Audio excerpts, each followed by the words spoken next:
Imagine growing up in a world where you are taught that your own people are the only good ones and everyone else around you is evil. I grew up in such a world, in such a family, and I believed very firmly in it. Don't get me wrong, it was not all about hate and intolerance.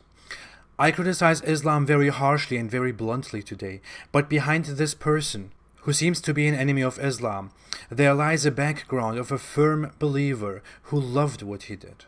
It was so much about love and devotion. It was very much about the peace that I felt inside when I was a part of it. I will tell you my story about Islam. I will tell you how much I believed in it and how much I loved believing in it. But I will also tell you how much it made me hurt. I will tell you about the things that made me doubt every now and then and how I dismissed those doubts. And I will tell you about how my faith, the only thing that meant anything to me at that time, fell apart entirely at the end, leaving me in desperation, disbelief, and anger.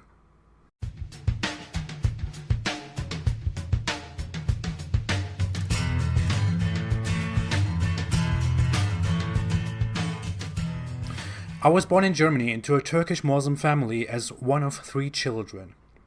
My parents were always, as far as I knew them, part of a Sunni Sufi sect that was located in Turkey, but they also had a very, very strong presence in Germany, especially around the place we lived. It was a bit weird. I grew up in that family, but I can remember from my very early childhood that my parents would listen to music. And they had this stereo system at home, which was very nice and popular back then. Later, not much later, they totally abandoned the whole music thing because they consider music haram. They consider it forbidden in Islam. It is actually what scholars and sources tell us is that music is forbidden in Islam.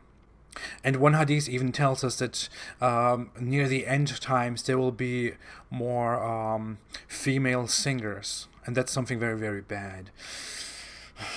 Anyway, my parents were part of a sect. When we were still little children, my parents would take me to that sect very often, but my brother and me, we never wanted to go. We still didn't want to go until, I don't know, until I became religious, and I will come to that later. I grew up in Germany, and I went to an upper grade of schools in Germany, one where the presence of immigrants is much less than in the first regular grade where everyone is. My relations were mostly with German people, with German friends, with German teachers, but the impact of my Turkish Muslim background had impacts on me. For example, even if I considered those people to be my friends, and even if I respected my teachers at school, I would always have this thing on my mind that they are Germans and Christians and infidels. There is a word called gavur in Turkish, which comes from Persian and is derived from the word for infidels, which is kafir in Arabic. So it is basically a slur for people who don't believe in Islam or who don't believe in God. And I can remember my father using that word very often. I can remember probably every Muslim family that I have ever seen use that word, especially in the West, when they refer to the normal people outside, to the Christians and irreligious people and so on. So while I was friends with those people, and while those people were my respected teachers, I always had in the back of my mind this thing that they were Germans and infidels, you know? So the respect that I had for them was never the same as the respect that I had for Muslim people. So even though I was a good kid, I still had my Turkish Muslim background. I had problems such as the Turkish view on children, the Islamic view on children. You know, when you are in the West, it is pretty normal that your parents take care of you very much outside of the house and inside. That they provide you with the money that you need, that you can eat anything outside, that you can buy everything. I didn't have those things. German schools mostly have bakeries with very, very nice smelling things. But that was always forbidden for me. So I had pretty much never money on me. And having no money on me led me also to do things like a robbery. I was involved in a robbery. It's a shame. I'm over it. I don't do such things anymore, gladly. Another disadvantage of growing up in a religious family, especially in a Muslim religious family, is that I had no idea about sexual education.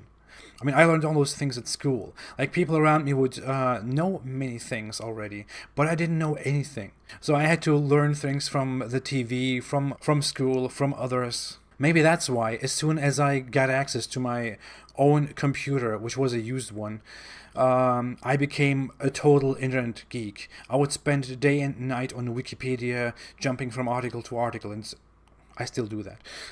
I wasn't abiding by all the rules. I mean, in Germany, I also started to drink alcohol at a very early age. That was like 13 or something like that.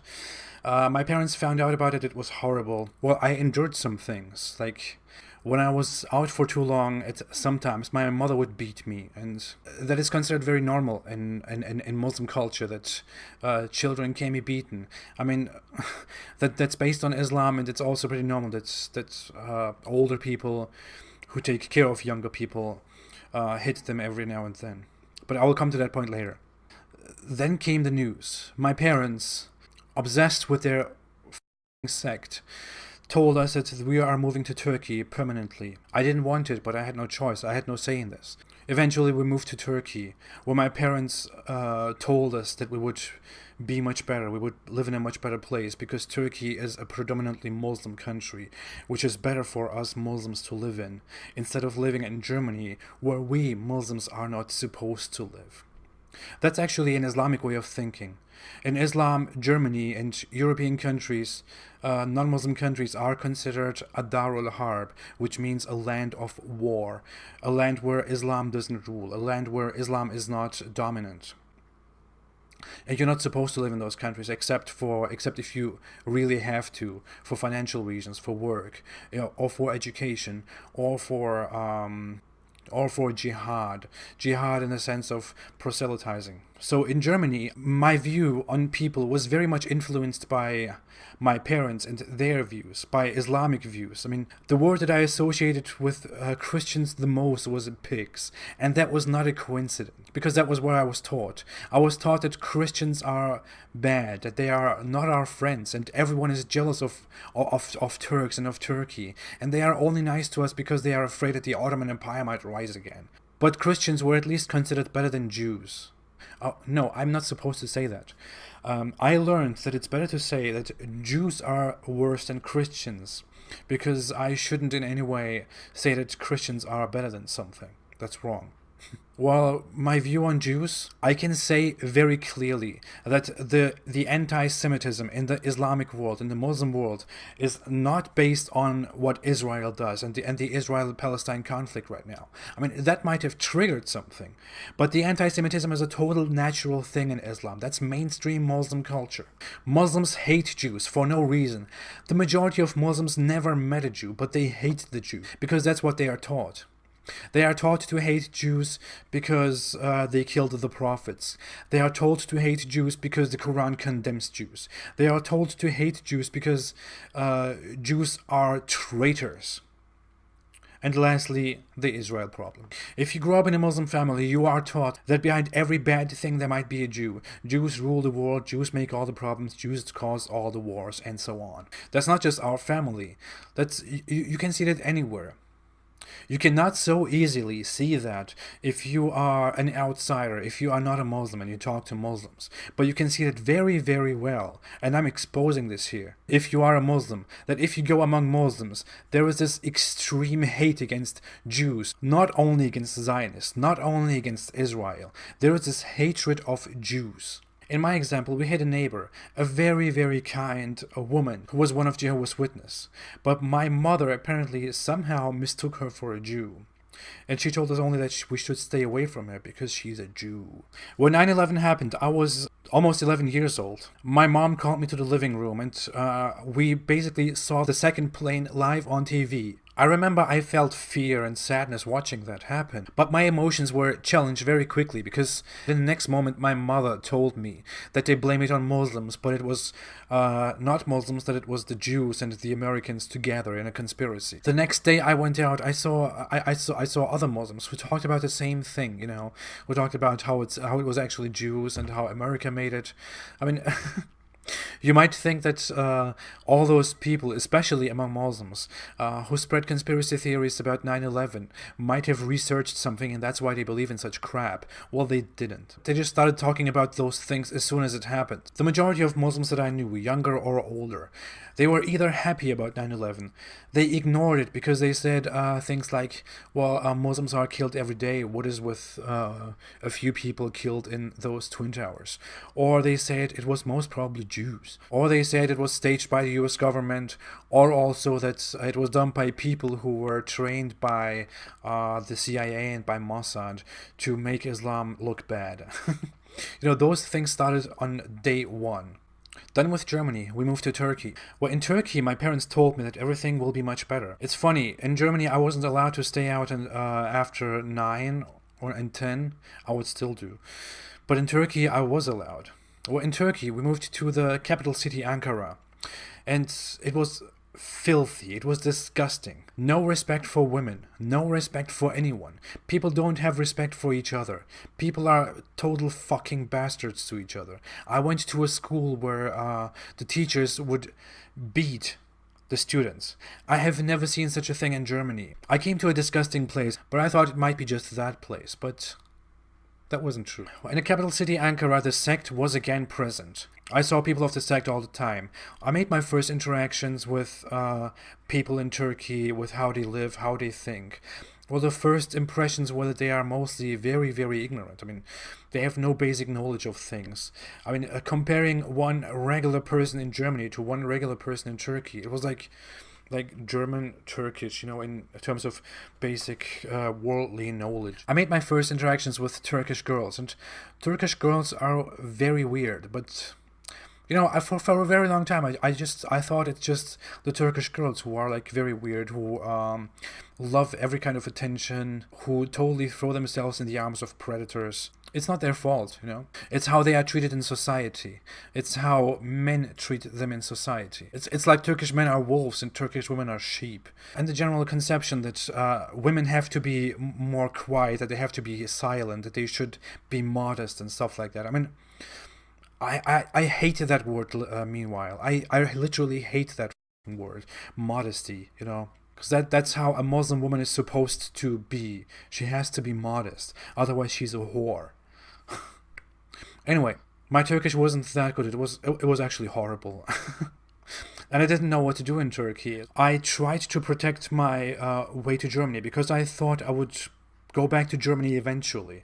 But in order to have such a possibility in the future, I had to go to Germany and come back every once in 6 months. I discussed about that very often, but my parents deliberately made that possibility go away entirely by making it impossible for me to go to Germany within the first 6 months. So everything was lost, and I became rebellious. I started to study more and more things, and my rebellion, my anger with everything, made me align with communism in Turkey. I became part of a revolutionary communist group, and I started to move further and further away from Islam. But that was not it. We moved finally to another city where my parents are still living. That's where the sect is mainly being operated. I, meanwhile, got more and more into communism, into revolutionary communism. It intensified more and more. But at the same time, I was always talking to my aunt in Germany, who was a bit older than me, and she was so lovely. She was like an older sister and like a friend to me. She was always there for me. She would send me things from Germany. She would talk with me online. She would call me. She was a very free mind person. She was a good Western person. She was there. She was a good German Western person. She was very different. She was very different. Well, I talked with her all along, and one day, I was totally shocked. I took a nap during the day. I woke up, saw my mother crying, and then when I asked her what happened, she told me that my aunt was killed in Germany by her own husband. Honor killing, a Muslim thing. Well, she told me before that he threatened her, and she called the police on him, and they gave him a restraining order, and he had to stay 100 meters, that's like around 300 feet, away from her. But he didn't abide by the rules. He found a gun that he got from an already Turkish gang that was present in the city and shot her in the middle of the street during the day to death with 3 bullets in her face. That was the biggest shock in my life that far, and for all the conversations that I had with her, everything went through my head, and instead of pushing me further away from culture and from faith, it drew me closer. I thought more and more about communism and about the whole system. In the end, it's a very long thing, but I'll just make it short. In the end, I thought that communism is nonsense. I thought more and more about religion, about Islam, about the sense in life, the reason why we are alive, and the perfect system for humanity. At that time, I also read a book in German. It is called The Alchemy of Happiness by Ghazali, an Islamic scholar from centuries ago. It influenced me so much that I thought more and more about religion. Until that time, I was just a guy who was upset with his best friend in Germany because he made a joke about, including Muhammad. But after that, I suddenly became more religious and I joined the sect.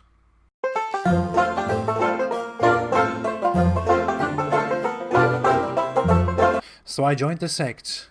I would live a very pious, very devoted Muslim life. I would spend every time thinking about Islam, thinking about God, praying to God, crying at night.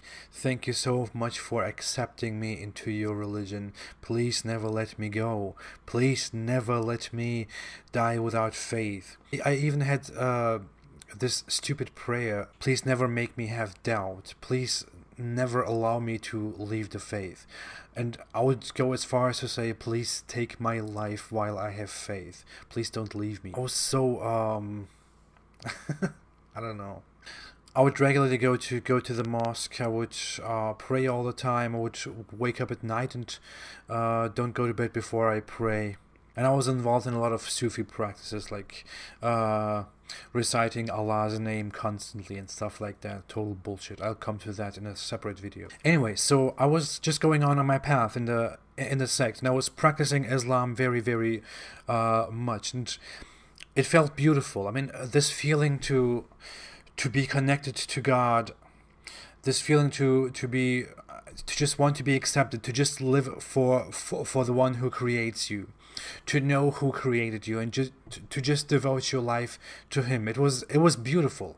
It felt very peaceful and it felt very strong inside. It felt amazing inside from time to time. I mean, there were times that I was totally overwhelmed with this love and devotion that I had for Allah and for the religion, for Islam, and for his prophet. I wanted to dream of him. I wanted to go to paradise and see him. As said, I was overwhelmed by joy and by love and happiness for that. But it also had its dark sides. Along with that, there was also a lot of anger about the disobedience in the world, about the disobedience to the creator of everything. I mean, I just couldn't grasp the idea that people reject their creator, their Lord, and go different ways and do different things and even insult him. That would make me crazy. I was just as intolerant as any other Muslim that you see outside. No, I was much more concerned about such things, but I would avoid getting into like harsh debates and making harsh insults, because mostly I wouldn't use any like cuss words and stuff like that. I was constantly in consultation with older people from the sect, older religious people. I would talk to them, I would share my thoughts about things, I would ask them questions about the faith, and I would constantly, what I always do, read about the faith and read about the sect. The leader of the sect was a guy who was considered to be a holy person. He was very holy. He was this seemingly old, devoted, holy man who was almost like the prophets, because he was very holy and very pure and very clean, and he knew all the answers. One day he died, and then my faith became even more intense, and I started doing much more. And around that time I started to read the Quran. When I read the Quran, I felt very peaceful reading it. It was like I was again overcome with joy and everything, the whole story, but I was trying to read it and to understand it, but there were things that didn't make much sense at first. I can't even find what first made me like stop a bit. It was something about fruits. I don't know. It was at the beginnings of the Quran. I can't find it now right now. But that was nothing. I don't know, the first thing that really made me stop and think, wait, is this okay? Was chapter number 4, which is called Women. And in that chapter, in verse 34, it tells Muslim men that they are superior over women, that they can warn them if the women are behaving arrogantly, they can separate from them, and finally beat them. I made a video about that. You can watch it somewhere here right now or at the end of this video, but that was the first kind of shock, and I was still thinking about that when I was done with the whole chapter. The other thing was that the Quran says that at some point that Christians, Jews, and Sabians, which is an old religious group in Arabia, will be rewarded by their Lord, and that there shall be no fear for them. Which is weird, because I learned all my life that Jews and Christians are wrong, and that they are infidels, that they follow a false religion. It is also weird that if you read further into the Quran, you see that the Quran suddenly changes its position on Christians and Jews and condemns them. For example, in chapter 9, verse 30, it explicitly condemns Jews and Christians. But I made excuses for that, and I didn't go further into it, but it made me doubt. Another thing that I noticed during my first reading of the Quran was that there is a confusion about the information on whether Satan is an angel or a jinn, because the Quran contradicts itself with the information on whether Satan is an angel or a jinn. But I thought, okay, it's just the language and stuff like that, so I went over it again. I came to another point, which was about the sun sinking in a muddy spring, but I researched it and I put that aside too. I just dismissed that information. But that would become one of the most difficult things in the end. I just kept practicing my faith. I believed in the religion more and more. I would even do things like voluntary fastings and stuff like that when no one tells me to fast. Actually, I would fast Ramadan through, and I would also do it on other days because I thought because it felt peaceful and nice to do that. I thought I'm doing it for God. Well, at some point at school, I found out that there is an atheist at school, an atheist who also happens to be a socialist. Well, that guy came to me and he asked me a question that I couldn't answer. He asked me about Quran chapter 33, verse 53. In that Quran verse, the Quran says that people who visit Muhammad shouldn't, if they are done with whatever they are doing, not stay too long in Muhammad's house anymore, and just leave immediately. And he asked me the question. He said, seriously, just answer me this question. Why the f*** is that in the Quran? And I had no answer. I didn't know what to say, because the Quran is considered the complete and perfect word of God for all humankind. But that book suddenly comes up with this little verse which says, hey, guys, if you are in Muhammad's house, please don't stay too long. Just go out, and he might be too shy to ask you to leave, but just leave. Fuck off. Well, I didn't know what to say, so I decided to read the Quran again, and I came across all the things again: beating women, the Satan thing again. Then the verse with Muhammad. Well, I thought it probably has a moral message that serves also as a message to all the believers. So I just went along with it. I left it alone. I don't know. But I had many more doubts in my head. But then I started to dismiss a lot of things that I had in my mind. And I asked some questions. I went to some older people and asked questions about what to do when you have doubts about specific things. And I talked to someone who was very close to me, and I asked him how he handles things when he has doubts. Well, he told me he had doubts about specific things too, but he just overcomes these things by thinking it through, by thinking about the reason, and by asking Allah for understanding and forgiveness. Which is understandable, because if you just think it through and if you don't want to believe that there is something wrong about it, then you find a stupid reason for it. Anyway, I came back to my faith. And I would do these things like we would go to different cities to spread the religion, to spread the information of the sect even more, to invite people to become more pious, more religious, because I saw that as my mission. The sect saw that as some mission, and that's actually your mission as a Muslim believer. If you are a Muslim, then you are supposed to tell people about Islam, and you are supposed to tell people about the right things, about what's right and wrong, and how to practice the religion as far as you know it. You should tell people, you should give people advices if you see that there are wrong things going on. That's a basic compulsion in Islam. But something was wrong with the sect. I mean, when I went online a few times, I read things about the sect, like that the dead leader of the sect was accused of things like sexual abuse, but those things were never proven and were dismissed in the end, but multiple times. And eventually, when we went to one of those cities where I was again to spread the knowledge, some guy who knew the leader in the past confronted me and said, "Hey, that leader of the sect, the guy who died, and I'm glad that he died, he was not as innocent as you think he is. Just go around and ask people in your own sect why he moved to a different city in the beginnings of his career as a holy leader." Well, so I started to ask questions among all the people in the sect, but the answers they gave me were not satisfying. They were like, people just talk, don't listen to them. It wasn't satisfying. I thought more and more about things, and reading more and more the books of the sect, I found contradictions. I don't know, it was a very respected sect, but I found, as said, contradictions in the books written by the same person about how we should practice things, and rules that I went with much stronger because I was in a sect, became harder and harder to abide by. So my sexual repression that I forced on myself started to go crazy, and my control over myself started to become weaker. So I started to do something again which I didn't do in a very long time back then. It's a bit awkward, yes, but I started to masturbate again. And I felt so fucking awful.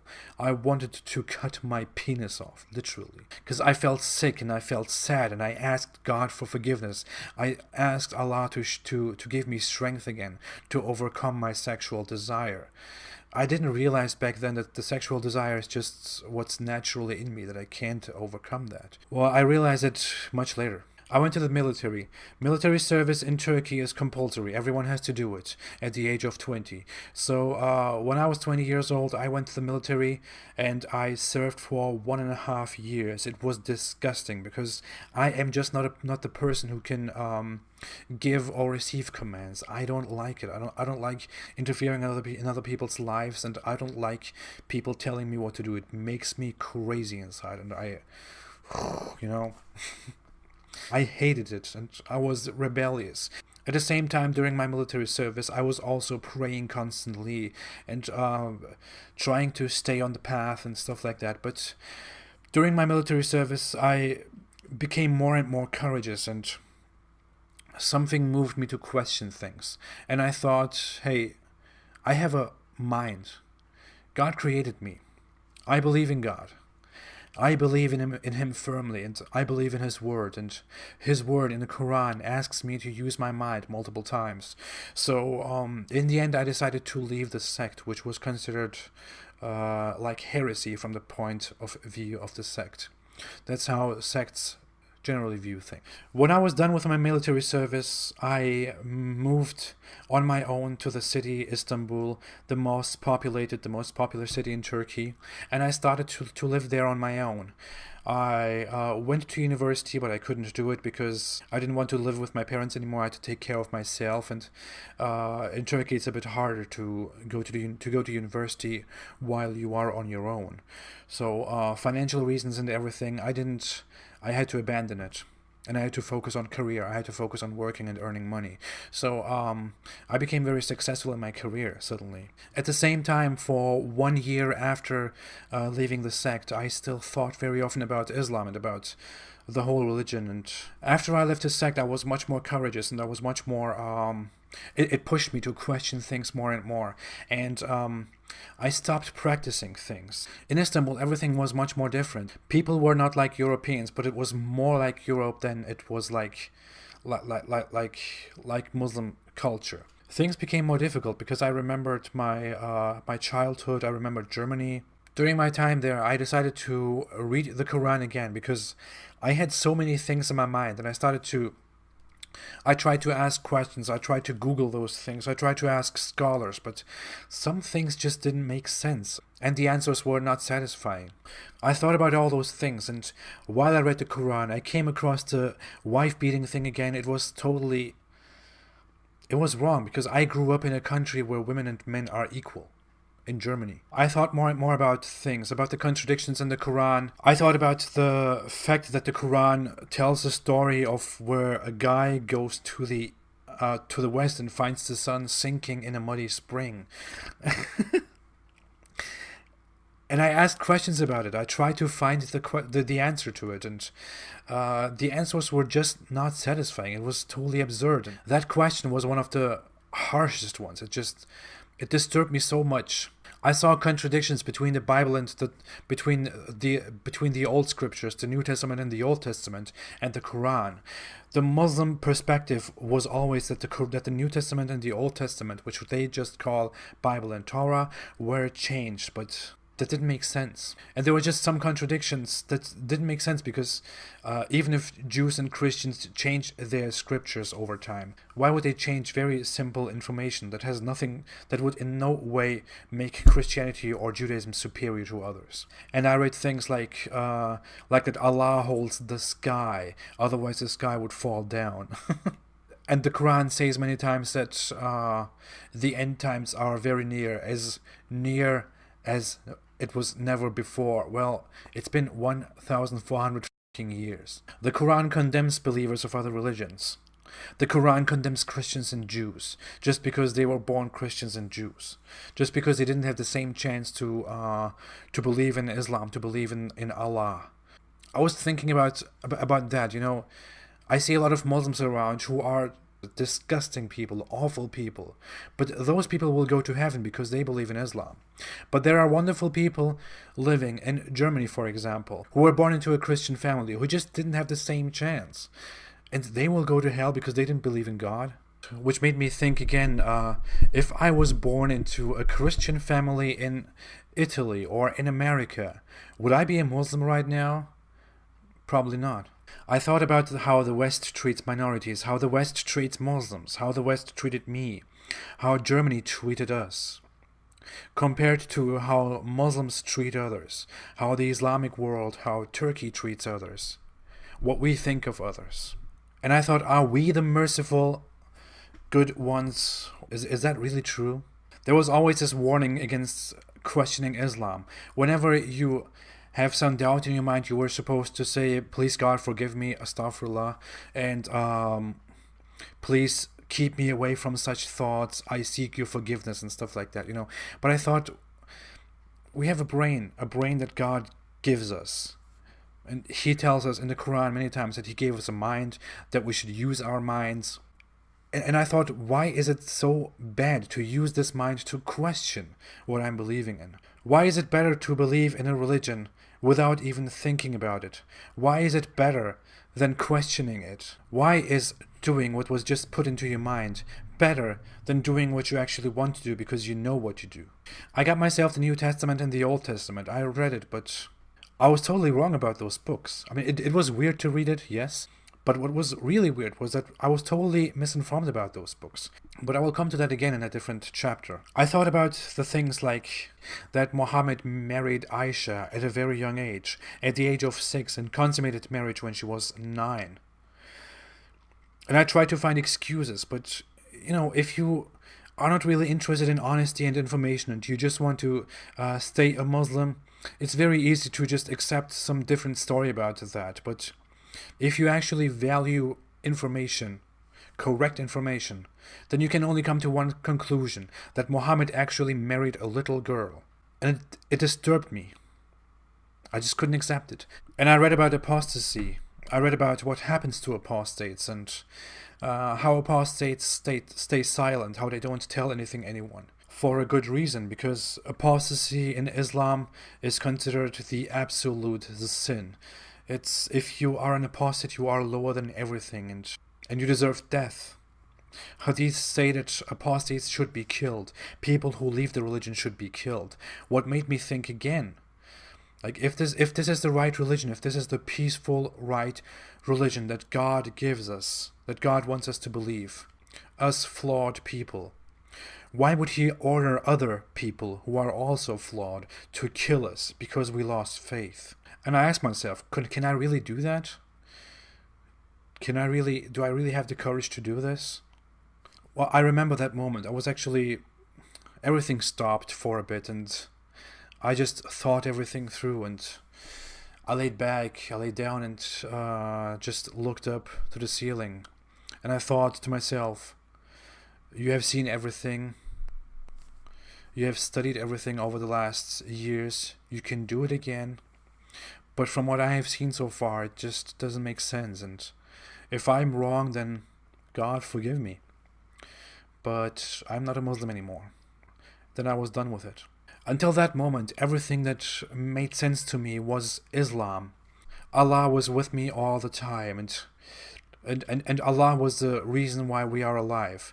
Suddenly that was gone. I thought about it day and night. I was suddenly desperate, and I felt lonely. I felt useless. I felt like I have no purpose anymore. But I studied it day and night, and I found more and more reason why Islam is wrong. One day I came home from work, and I saw this show on TV where they were discussing about near-death experiences and about supernatural explanations and stuff like that. It had nothing to do with what I believed in, but it triggered something. I was so desperate, so devastated, and after watching that show, I felt even more depressed. I felt awful, and I felt like there is no purpose anymore. So I went to my room and moved to my window, and I lived in like the 6th floor. I was about to commit suicide. I almost did it, but something held me back and I didn't do it. I thought, okay, here is the deal. Do something in life. Care about yourself from now on. Care about people from now on. Care about the world. Care about all the problems that we have. Focus more on yourself and on everything that is actually real and everything that you can see. And I started to follow atheist pages and stuff like that on Instagram and on social media. And I had an exchange of messages with one of those pages that I used to follow. We started to know each other more and more, and we started being more and more interested in each other. But she lived in America and I was in Turkey, so she came to visit me. And she also inspired me to create the whole apostate prophet thing on Instagram. It was then when I realized I am not safe in Turkey, because in Turkey it is a crime to criticize Islam, it is a crime to criticize the government, it is a crime to criticize Turkey and to criticize Muslims. It's a crime. I could have been locked up all the time. I didn't feel safe anymore, and I wanted to go to a different country anyway. I made all my plans, but then, thanks to her, we made a new decision and we changed everything, and I moved to the United States of America, and now I'm here. And now she's my wife.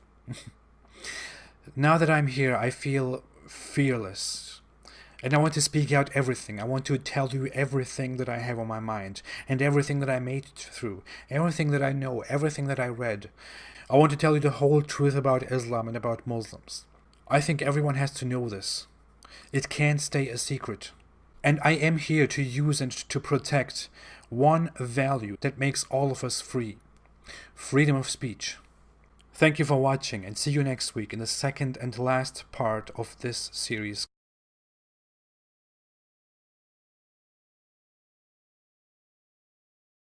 Thank you, and see you next week.